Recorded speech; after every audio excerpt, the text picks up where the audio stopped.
अस्सलाम वालेकुम। मेरा नाम शेफ़ अफ़ज़ल है और आज मैं आपके साथ नमक पारे बनाने की बहुत ही ज़बरदस्त और ऑथेंटिक रेसिपी शेयर करूंगा। नमक पारे वैसे तो दोस्तों बनाना बहुत ही आसान है, आसान सी सिंपल सी रेसिपी है।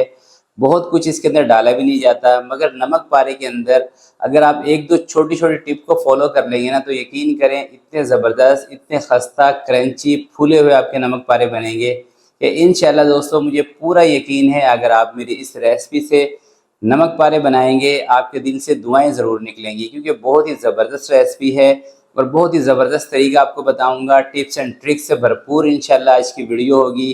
तो फिर बिना टाइम ज़ाय किए चलते हैं इस ज़बरदस्त रेसिपी की तरफ और इसको बनाना स्टार्ट करते हैं।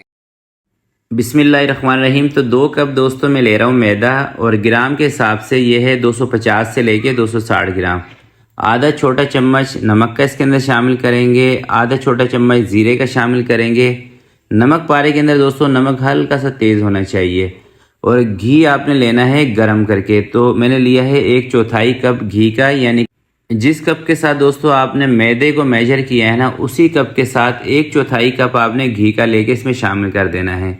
देखिए नमक पारों के अंदर अगर एक घी कम होगा ना तो ये सख्त बनेंगे और सख्त नमक पारे खाने में बिल्कुल भी नहीं मज़ा करते।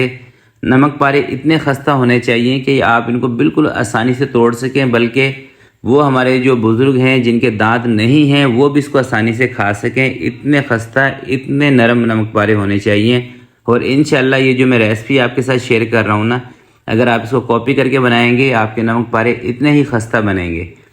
तो पानी दोस्तों आपने इसकी डो के अंदर कम इस्तेमाल करना है, यानी कि जितना आपने घी लिया है ना, बस ज़्यादा से ज़्यादा उतना ही पानी इस्तेमाल करना है, या घी से भी थोड़ा सा कम पानी, ठीक है। और डो आपने इसकी बनानी है सख्त।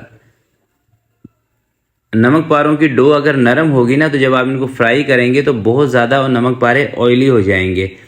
तो इसकी डो आपने सख्त बनानी है। डो सख्त होगी तो फ्राई के टाइम भी आपके नमक पारे ज़्यादा ऑयली नहीं होंगे। तो डो इसकी मैंने बना ली है। अच्छी तरीके से इसकी गुंदाई करके 5 से 10 मिनट के लिए इसको रख देंगे ताकि डो थोड़ी सेट हो जाए, ढल जाए।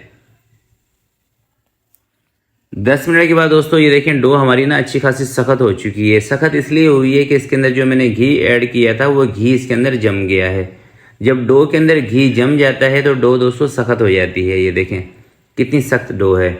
तो बताने का मकसद ये है कि आपने वो वाला घी लेना है कोशिश करके जो कि डो में जाके जम जाए। इससे ना नमक पारों के ऊपर ना ज़रा शाइनिंग भी आ जाती है।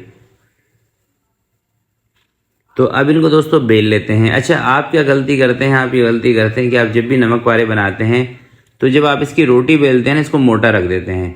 देखिए अगर नमक पारे की रोटी मोटी होगी ना, तो उससे दोस्तों 2-3 चीज़ें होती हैं। एक तो ये होगा कि नमक पारे आपके एक आध दिन के बाद नरम पड़ जाएंगे। दूसरा ये होता है कि नमक पारे अंदर से कच्चे रह जाएंगे। तीसरा, मोटी इसकी रोटी बेलने से ये होता है कि नमक पारा आपका खस्ता नहीं बनेगा, सिका हुआ नहीं बनेगा, क्योंकि रोटी मोटी होगी तो ये सिकेगा नहीं जल्दी से। तो इसको बिल्कुल आपने पतला सा रखना है। अभी मैं आपको ज़रा दिखा भी दूंगा। तो ये देखिए मैंने रोटी को कितना बड़ा कर लिया है और ये बिल्कुल पतली है।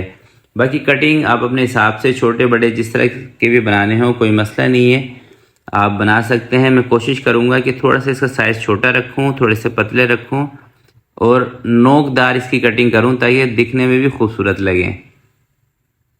तो मैंने ये पिज़्ज़ा कटर लिया है। आप नाइफ़ की मदद से भी ये काम कर सकते हैं। वैसे पिज़्ज़ा कटर से दोस्तों आसानी रहती है। तो कटिंग करने के बाद दोस्तों फ्राई करने का आपको तरीका बताऊंगा, किस तरह से आपके नमक पारे फूले हुए बनेंगे और ऑयल इसके अंदर कम जाएगा और बिल्कुल प्रोफेशनल बनेंगे।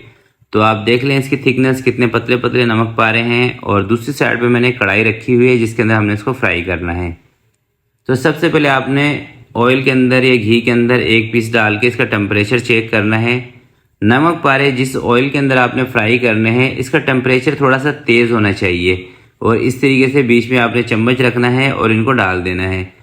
और जैसे ही ऑयल के अंदर नमक पारे जाएंगे आपने फ़ौरन से ही इनको थोड़ा सा खोलना है और चम्मच इसके ऊपर इस तरीके से मारना है ताकि ये फूल जाएं। और ऑयल का टेम्परेचर दोस्तों तेज़ रहेगा जब नमक पारे डाल देंगे, जब भी तेज़ रहेगा जब नमक पारे की सिकाई करेंगे, जब भी ऑयल का टेम्परेचर तेज़ रहेगा। अगर आप इसको हल्के ऑयल के अंदर फ्राई करते हैं, यानी कि मीडियम ऑयल के अंदर, मीडियम गर्म ऑयल के अंदर, फिर इनके अंदर दोस्तों घी भर जाता है। देखिए नमक पारे फ्राई करने का तरीका ये है कि इसको आपने तेज़ आंच पे फ्राई करना है और तेज़ गर्म ऑयल के अंदर फ्राई करना है। और तेज़ गर्म ऑयल में आप ये नहीं सोचिएगा कि ये कच्चे रह जाएंगे, कच्चे उसी सूरत में रहेंगे जब आपने इनकी जो कटिंग है ये मोटी की होगी, यानी कि ज़्यादा थिक किया होगा।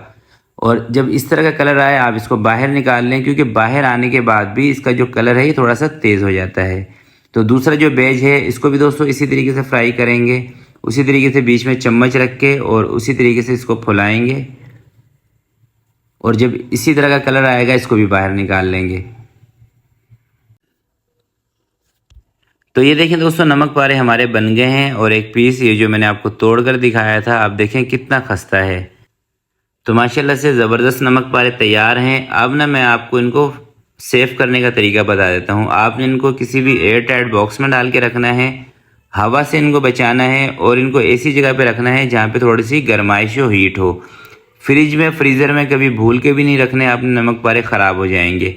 तो आज की वीडियो के लिए इतना ही। आपसे मिलते हैं किसी नेक्स्ट वीडियो में। तब तक के लिए अपना बहुत सारा ख्याल रखिएगा, अपने वालिदैन का ख्याल रखिएगा। अल्लाह हाफिज़।